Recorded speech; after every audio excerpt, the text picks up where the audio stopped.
Chickens are common and widespread domestic animals with a total population of 23.7 billion as of 2018 and an annual production of more than 50 billion birds.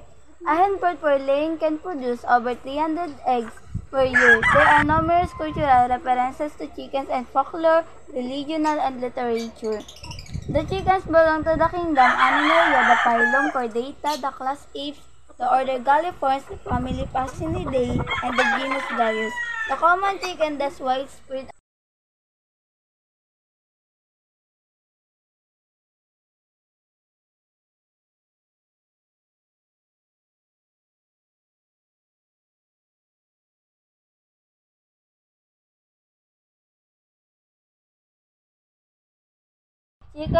Chickens are common and widespread domestic animals with a total population of 23.7 billion of the 2000 and an annual production of more than 50 billion birds. A hen bird per laying can produce over 300 eggs per year.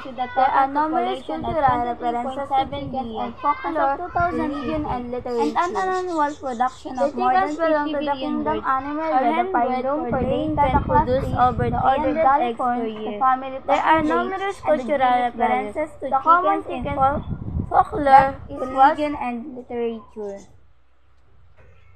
The chickens belong to the kingdom Animalia, the phylum Chordata, the class Apes, the order Galliformes, the family Pachynidae, and the genus Gallus. The common chickens that is widespread around the world belong to the genus. Chickens Gallus belong to the family Pachynidae and are one of the most domesticated animals.